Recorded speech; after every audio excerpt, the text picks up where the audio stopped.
Guys, welcome back to another video. We got a lot of stuff to talk about, lots of news that came out, some cool stuff to go check out, some announcements about ID at Xbox, and also an update on the gamers case against Xbox with the Activision Blizzard acquisition. First of all, I want to just show you guys, this is pretty cool. If you are interested in playing Far Cry 5 DLC, this is now a new Game Pass perk. One of the coolest things with Game Pass are the perks. A lot of people don't talk about them, but you get all of these little extras on top of your subscription and access to the games, whether that's DLC content, whether that is cosmetics, just little things like that. With MLB, the show usually get like packs of cards for their card-based game mode. I forget what it's called right now, but it's just lots of awesome stuff that they bring additional value to Xbox Game Pass. And we have this new Xbox Game Pass perks, Far Cry 5 Hours of Darkness. In Hours of Darkness, play the first war-based Far Cry experience, the first DLC for Far Cry 5. Wreak havoc behind enemy lines in war-torn Vietnam and fight to escape by any means necessary. And this perk expires April 24th at 11:59 p.m. And Far Cry 5 also has a 60 FPS update to it, so it just runs buttery smooth.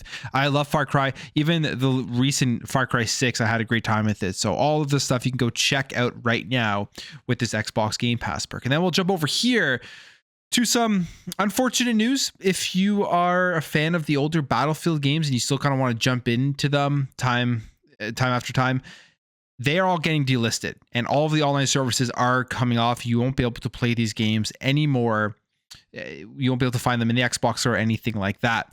Now, originally they had said that Mirror's Edge was going to be a part of this list, but luckily that was a mistake. You're still going to be able to play and buy Mirror's Edge. But here is their tweet. They say an update about Battlefield 1943, Bad Company, and Bad Company 2.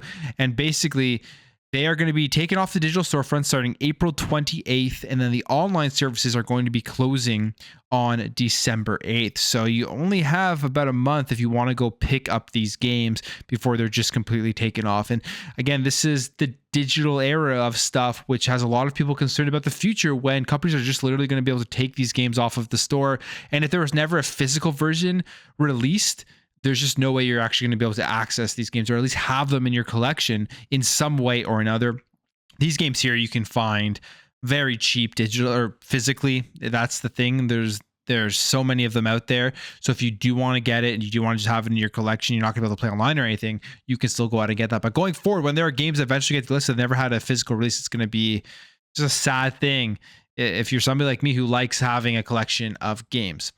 Then let's move on here to this ID at Xbox. So they celebrated 10 years, and GDC 2023, there's going to be a lot of ID at Xbox stuff. They're going to be meeting with a lot of indie developers and talking Game Pass and getting the indie developer game ideas and seeing how they will fit in to the Xbox platform. But one of the best things about Xbox Game Pass right now, I would say, especially in 2022, when there was a lack of the big AAA party games, like the AAA style games from first party and from third party, were the indie games. And I've had some of my best time playing indie games.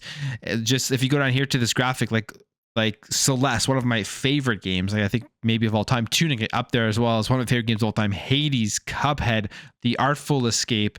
You had games like Nobody Saves the World. You had games like Shredders.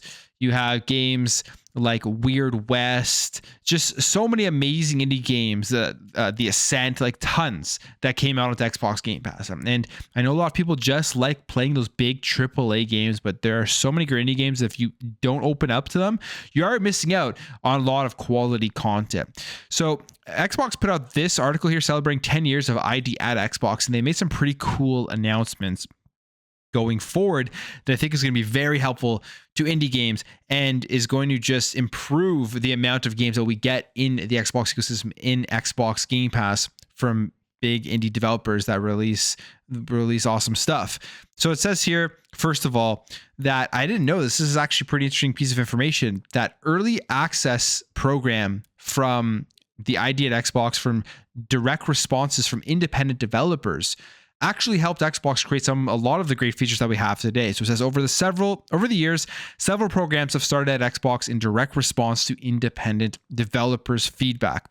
From our early access program, Xbox Game Preview, to cross-platform play with friends on PC and other manufacturers' consoles, as well as cross-progression, so players' progress in-game elsewhere can carry over to Xbox. Some of the best features. I mean, obviously Play Anywhere, when they announced that, it was awesome. You load up your PC, you're playing a game, you go to your Xbox, you're in the exact same spot. You aren't losing achievements, you aren't losing your save or anything like that. And a lot of this feedback came from indie developers to get the ecosystem to where we are today, which is interesting information I hadn't known before reading this. And they say here, ironically, we've even enabled retail disc publishing for developers in ID at Xbox, which is Xbox's digital self-publishing program. Now, this is great to hear. This is in the pilot phase, but they say developers can now make physical versions of their games with only a low minimum order quantity of physical units from Xbox, and they look forward to rolling this out to more broad participation in the near future. So Xbox, what this sounds like, is essentially starting like a limited run style of program for indie games, or like a strictly limited. There are so many of these limited run, strictly limited style of companies out there now. It's just grown, it's expanded. People love those like collector's editions and those physical versions of the more niche games where there isn't a large print run, but people who want to collect physical can actually pick a lot of those games up. And it's great to see this because as somebody, yes, I have lots of digital stuff, but I absolutely love having physical products. I love collector's editions. I love the physical games. I have a shelf full of games. It's just something I will probably never stop collecting, are physical video games.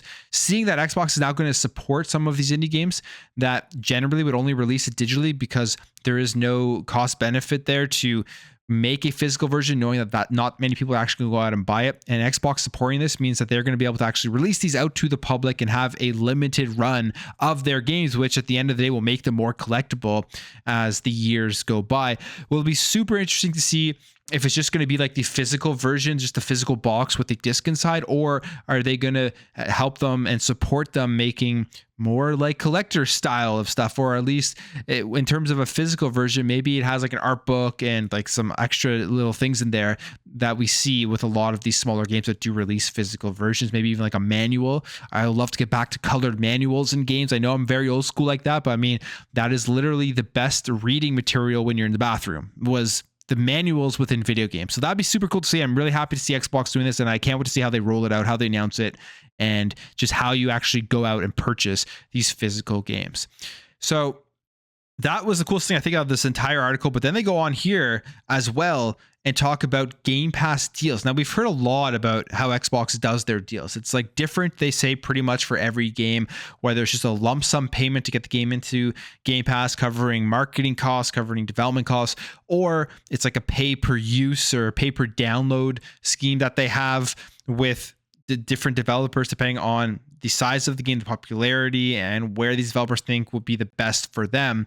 They say here that they are looking at different ways in terms of dealing with these deals for Game Pass and helping developers get into the program. It says, but to ensure all developers get equal access to decision makers at Xbox and to provide faster feedback to developers on concepts submitted, especially for Game Pass deal evaluations, we're going to be launching a new process that provides a template that has all the info developers need to submit a concept for deal consideration, and that will be looked at by the key decision makers from our Game Pass, business development, ID at Xbox, and portfolio teams. So there's going to be an easier way for people who have indie games. They have these concepts, they have these ideas, and they want to get into Game Pass because Game Pass helps indie developers more than I think a lot of these other programs out there, just getting people to actually go out and try games they would have never heard of before, and then potentially going out and purchasing the game.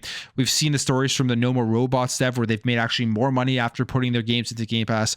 Now there's going to be a straightforward, seamless way for indie devs to actually get into the program, which I think is great. I mean, it'll just bring more options and more indie games and more attention to games that may have never made it into the program that we're all going to be able to play on Xbox Game Pass. So those were the two coolest things there at the end. I think the thing, like I said, I'm most excited for will be how they are doing these physical releases. But Xbox just did this like pretty cool announcement celebrating 10 years at ID at Xbox with stats. And some of these stats are pretty crazy, like more than 200 indie developers creating games within the program's first year, more than 5,000 developers across 100 countries currently in the ID at Xbox program. More than 3,000 titles are in active development from ID at Xbox partners. So just tons and tons of stuff going on here. And I'm sure we're going to see a lot more games, a lot more announcements for games coming over to Game Pass from the indie scene.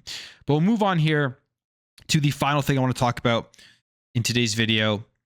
And that is the Gamers lawsuit. If you remember the Gamers lawsuit, there was a lawsuit filed against Microsoft to try and stop the Activision Blizzard deal. Just gamers out there who didn't want it to go through. And here's a tweet here from Tom Warren. It says, a judge has dismissed the Gamers lawsuit against Microsoft filed to try and stop the Activision Blizzard deal. The complaint does not plausibly allege the merger creates a reasonable probability of anti-competitive effects in any relevant market. Here's the conclusion. The complaint's allegations are consistent with plaintiffs' theory that to satisfy their prima facie burden, they need only plausibly plead a reasonable probability the merger will eliminate a Microsoft rival. For the reasons explained above, the court disagrees. So the gamers suing Microsoft, the court saying Microsoft isn't going to eliminate PlayStation. There is nothing here that is reasonable. There's no probability of this happening, which is why they're dismissing the case. They say Microsoft's motion to dismiss is granted with 20 days leave to amend to the extent plaintiff's Section 7 claim is premised on a reduction in competition in the labor market. It is dismissed without prejudice for lack of standing. So, I mean, there you go. That's the conclusion. And I guess that goes on here and says, plaintiff video gamers sue under the Clayton Act Section 7 and 16 to enjoin the merger of Microsoft Corporation and video game developer publisher Activision Blizzard. Pending before the court is Microsoft's motion to dismiss. After carefully considering the complaint, the parties' submission, and have the benefit of oral argument on March 16th, 2023, the court grants the motion with leave to amend. The complaint does not plausibly allege the merger creates a reasonable probability of anti-competitive effects in any relevant market. So here we go. Gamers case, where it's done. It's been dismissed. They had no probable, reasonable stuff to present to be able to say that this was going to make the industry anti-competitive, that Microsoft is going to go out and foreclose PlayStation. And I mean, we're looking at the regulators now going through Microsoft's responses showing that there is no reason for Microsoft to try to want to foreclose PlayStation, to hold back games from their platform and try to destroy them. And again, this is just another thing pointing to the fact that all of these complaints that we've seen from Sony, from PlayStation in general about deal being anti-competitive, Microsoft going to foreclose them, probably are going to be looked at and dismissed for the deal to get passed. I mean, that's what it's looking at like right now. And unless things change, the CMA is still the biggest thing right now that we are reading through some new documents that have come out, which is Microsoft's response to the CMA questions. And sounds like they are doing a very good job at answering the CMA's remedies. And we'll see what happens in the end of the day. And then again, we have to wait for the FTC to make their decision whether they're going to approve or block the deal. But I'm going to leave the video there, guys. Let me know your thoughts on all of this type of stuff about the ID at Xbox. Are you excited for more indie games coming over? What do you think about the delisting of the EA, the Battlefield games, and the Gamers lawsuit is now dismissed? What are your thoughts on that? If you enjoyed this video, hit that thumbs up. If you're new, hit that subscribe, and I'll catch you guys in the next video.